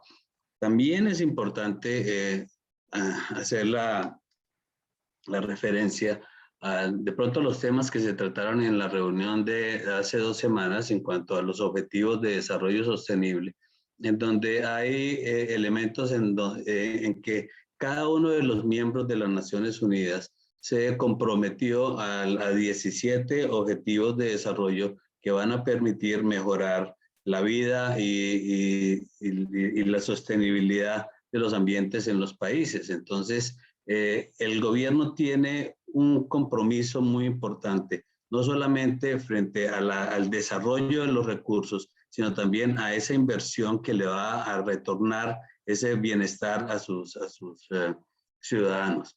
Entonces, si empezamos a mirar todos estos elementos, ya dentro del concepto de la cadena de suministro, de cómo se genera el proceso productivo y cómo el sector tanto minero como de oil and gas están contribuyendo a este proceso de la cadena de suministro, en donde son importantes los beneficios que se le dan para el país y para la inversión social, pues nos damos cuenta que son empresas o son sectores que para poder estar en la cadena de suministros requieren inversiones en equipo capital.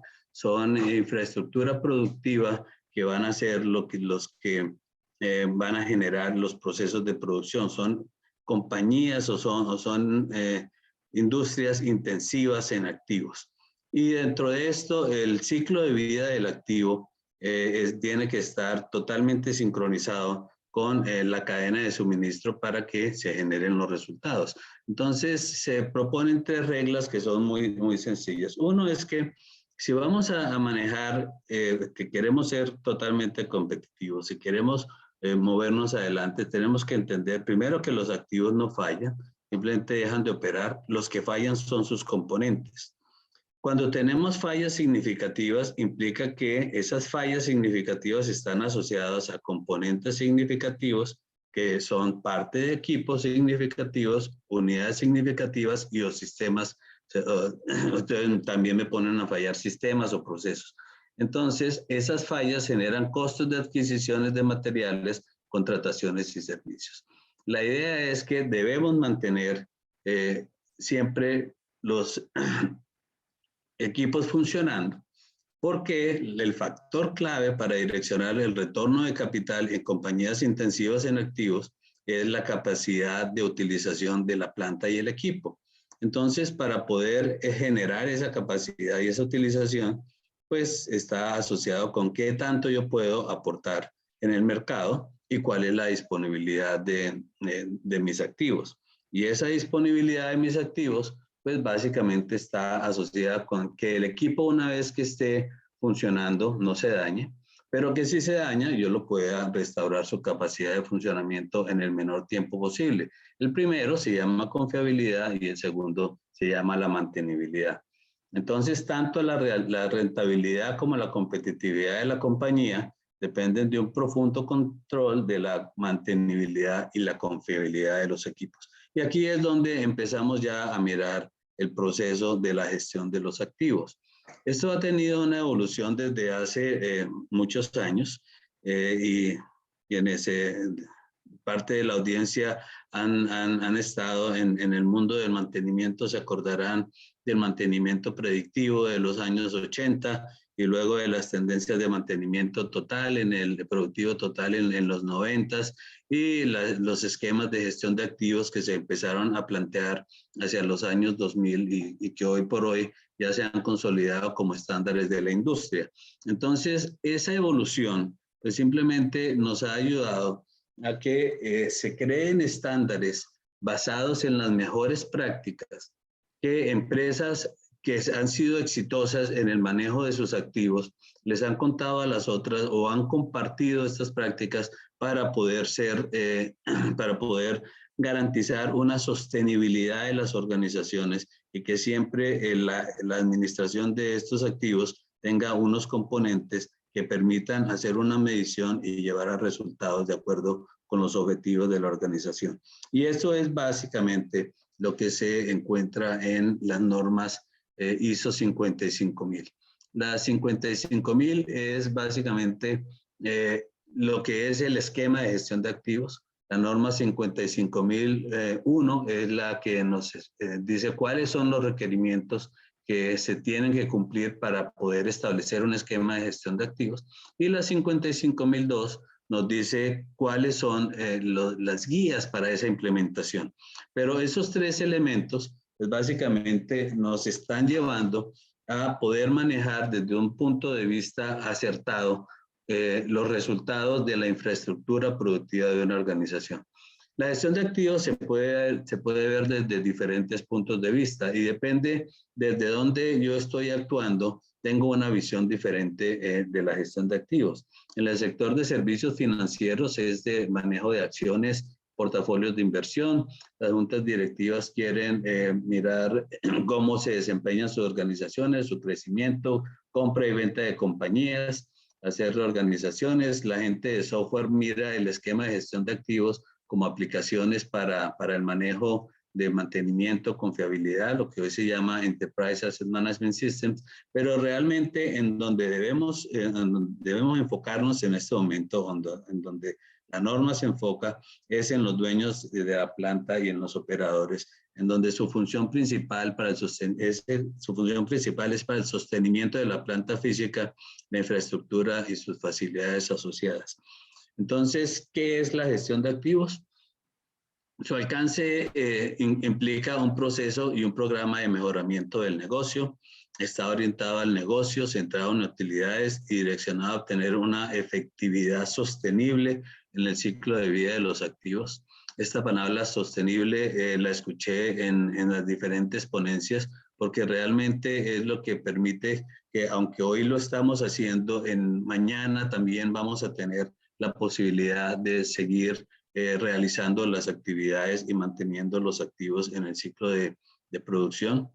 es más allá que un mantenimiento y tienen que incluir todos los factores que se manejan en el ciclo de vida y el costo de propiedad de los activos. Tiene que ver con el diseño, la adquisición, instalación, operación, mantenimiento y hasta el retiro de los activos. Entonces, ¿qué es la gestión de activos? Es un conjunto de acciones coordinadas que permiten obtener el valor esperado de los activos. Es decir, ¿cómo es que yo voy a garantizar que los beneficios de la organización, que el retorno de esa inversión se dé de acuerdo con los objetivos organizacionales? Y el sistema de gestión de activos es el conjunto de elementos interrelacionados que me permiten alcanzar los objetivos de la gestión de los activos. Entonces, aquí están políticas, estrategias, objetivos, planes, procesos, control, medición y mejora. Y estos son los factores importantes que se ven en la norma ISO 55000, que hoy por hoy es el estándar de la gestión de los activos, aceptado internacionalmente, basado en mejores prácticas. ¿Cuáles son sus áreas de trabajo? Bueno, tenemos que tener el contexto de la empresa.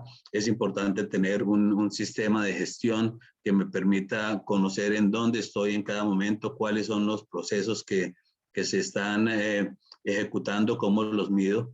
Tengo que tener las políticas de gestión de activos que tienen que estar asociadas con el objetivo del negocio y sus planes estratégicos, también alineados con lo que se requiere para el negocio, la gestión de riesgos, cuáles son los elementos que pueden poner en peligro que mis planes estratégicos no puedan cumplir con los objetivos y las políticas de la organización y cómo los voy a manejar. La gestión por los procesos en donde cada una de los procesos de la línea de producción tiene su integración con la gestión de los activos, la gestión de recursos propios externos, no solamente mano de obra, también desde el punto de vista de contratistas, herramientas, etcétera. El sistema de información, todo el esquema de gestión de información y comunicaciones, la parte de control operativo, la gestión del cambio, cómo se asimilan estos procesos de gestión de activos dentro de la organización, teniendo en cuenta entrenamiento, el manejo del talento humano, y para esto también evaluación del desempeño de todo el esquema de gestión de activos y por lo tanto, pues poder entrar en un proceso de mejora continua. Y entonces todos estos elementos ya se pueden ver en el ciclo de PHBA. Entonces, el contexto inicial en donde la parte de planeación pues tiene que ver con el contexto que se tiene en la organización y los números que están aquí son los elementos que del estándar están diciendo esto es lo que yo necesito para poder interactuar o para poder manejar mi esquema de gestión de activos. El número 1 es la parte del alcance, el número 2 son la parte del contexto que se tiene, todas las definiciones, y los elementos de la organización, que son el 3. Aquí ya entramos en la parte 4 y 5, que tiene que ver con el contexto organizacional, el liderazgo para la parte de planeación, cuáles son los roles y responsabilidades dentro de la organización, cómo se establecen las políticas y cómo se ejecuta la planificación para todo lo que tiene que ver con los objetivos de la gestión de activos y también para tratar riesgos y oportunidades. El manejo de soporte en recursos, competencia, toma de conciencia, comunicaciones, requisitos de información, toda la parte de planificación de la operación. Y en la parte ya de desempeño, lo que tiene que ver con la mejora, primero con la evaluación de desempeño y luego con la mejora continua, que es lo que permite la medición y el control del negocio. Entonces, este contexto del esquema de la gestión de activos y el alineamiento del estándar ISO 55000 para poder llevar a las organizaciones a un desarrollo sostenible y a poder generar los objetivos no solamente económicos y financieros, sino sociales que tienen las organizaciones, también están relacionados con lo que se llaman objetivos de desarrollo sostenibles, como les decía, se miró en las ponencias de hace un par de semanas. Entonces, acordémonos que hacia el año 2015, las Naciones Unidas se establecieron 17 objetivos y 169 metas para poder garantizar que los ciudadanos de los países tengan una mejor vida, que se mejoren todos sus conceptos de supervivencia, salud, bienestar, etcétera. Y estos son los 17 objetivos de desarrollo sostenible. Aquí está para si alguien está interesado, el link para llegar a esta información. De esos 17 objetivos de desarrollo sostenible, realmente pues básicamente son 5 puntos importantes. Uno, las personas, el bienestar de todas las personas. Segundo, el planeta, la protección del ecosistema, la prosperidad, crecimiento económico y tecnológico permanente. La paz, garantizar la paz, sobre todo en tiempos como los que estamos ahora, en donde vemos lo frágil que es mantener ese equilibrio. Las alianzas, mejora cooperación internacional. Estos 5 aspectos son interdependientes y los objetivos de desarrollo sostenible requieren pensamientos y criterios integrados para alcanzar estos objetivos. Entonces, aquí están para cada uno. En las personas es el primero, el fin de la pobreza. Segundo es hambre cero. Tercero, salud y bienestar. Cuarto, educación y calidad. Quinto, igualdad de género. Y en la parte de planeta y prosperidad, pues del 6 al 15. Y aquí es donde en estos objetivos la gestión de activos puede aportar y garantizar procesos de desarrollo sostenible, agua limpia y saneamiento, energía asequible y no contaminante, trabajo decente, crecimiento económico, industria, innovación e infraestructura, reducción de las desigualdades, ciudades y comunidades sostenibles, producción y consumo responsables, acción por el clima, vida submarina y vida de los ecosistemas terrestres. Y finalmente el de la paz, paz y justicia en instituciones sólidas, y el 17, alianzas para lograr los objetivos. Entonces, la gestión de activos puede servir como un habilitador de estos objetivos de desarrollo sostenibles. ¿Por qué? Porque nos da claridad de propósitos y un sistema de gestión que me permite asegurar que las buenas intenciones que tienen las organizaciones frente a sus objetivos económicos, retorno de la inversión, objetivos sociales, se puedan hacer realidad. Nos puede ayudar a establecer un enfoque coherente y asignación coordinada de recursos y ejecución de las actividades apropiadas. Ustedes vieron cómo todos los componentes del esquema de gestión de activos se unen en el ciclo PHBA para garantizar que este enfoque pues, permita tener éxito en la ejecución de actividades. Tiene elementos de mejora continua para asegurar el logro sostenido de los objetivos estratégicos. Alinea las metas de responsabilidad social de una organización con los procesos y actividades diarias.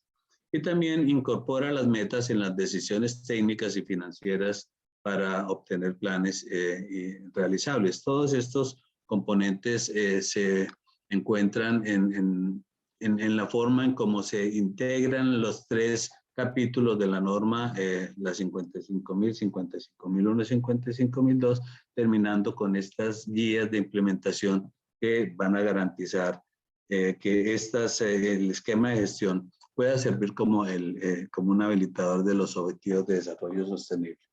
¿Desde qué punto de vista podemos ver en estos que sería tangible esta participación del esquema de gestión de activos como habilitador para los objetivos de desarrollo sostenible? Una es en agua limpia y saneamiento, todos los acueductos. De hecho, los sistemas de gestión de activos que evolucionaron a través del estándar PAS 55 hacia los años 2000 fueron generados por las empresas de servicios públicos, entre ellas los acueductos y empresas de energía. Entonces, existen componentes muy importantes en cómo manejar los activos para garantizar el desarrollo adecuado de los servicios públicos y su sostenibilidad en cada una de sus ciudades. Energía asequible y no contaminante, trabajo decente, crecimiento económico, industria, innovación e infraestructura, sobre todo en la parte de innovación e infraestructura con todos los componentes tecnológicos que están haciendo. La gestión de activos puede ayudar a generar una alineación en cuanto a estandarización de materiales, estandarización de equipos, estandarización de tecnologías. Son elementos importantes que desde el punto de vista de desarrollo sostenible pues van a ayudar a las organizaciones a tener sus objetivos realizando o ejecutados con sus resultados que se necesitan. Entonces, valor, alineación, liderazgo y aseguramiento son elementos que contiene la gestión de activos que pueden incidir en la ejecución de estos objetivos de desarrollo sostenible y así poder ayudar con los diferentes grupos de interés a que estos objetivos permitan la inversión social o el retorno de la inversión social en los países, tanto como lo estaban manifestando, no solamente en el sector de la industria del petróleo, sino también en el sector de minería. Quería ser bastante breve en esta presentación. Pienso que era un panorama un poco rápido de lo que es la gestión de activos y su impacto en el desarrollo sostenible. No sé, Julio, si tengan alguna inquietud. Gracias, Eduardo. Muy buena tu presentación. La verdad es que es así. El tema parecería ser un tema duro, un tema muy técnico, pero en realidad es un tema que está enrolado en los objetivos del desarrollo sostenible, que es básicamente lo que nosotros hemos venido durante todo este evento, durante todos estos foros, tratando de hacer hincapié. Muchas gracias, Eduardo. Muchas gracias a Guillermo, a María Eulalia, a María José por la intervención dentro de este panel. Ha sido muy interesante. Vamos a hacer algunas preguntas de este momento. Sí tenemos algunas que podemos acá, nos han enviado. Un poco para Guillermo, ¿considera que invertir en una refinería nueva en el Ecuador sería beneficioso para el país? A ver, si hablamos por el suministro de combustibles, tiene un beneficio. Si genera eso un beneficio económico, hay que hacer algunos estudios adicionales para determinarlo. Porque claramente una inversión implica una inversión de capital que habrá que ver si es que es recuperable en el tiempo, y ese es un estudio que hay que hacerlo mucho más profundo. Pero en principio la respuesta no es ni sí ni no, sino va a depender mucho de las condiciones y del estudio económico que se hace para el efecto. Ok, de acuerdo. Muchas gracias, Guillermo.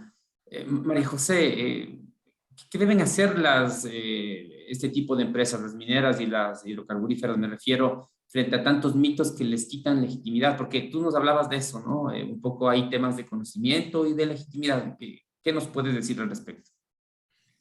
Muchísimas gracias. No solamente los mitos limitan la posibilidad de trabajar, sino que les resta valor a esa industria, ¿no? Si una empresa tiene bloqueado todo lo que puede hacer, por supuesto va a valer menos en la bolsa, el proyecto mismo va a ir decantando hacia abajo y no va a crecer.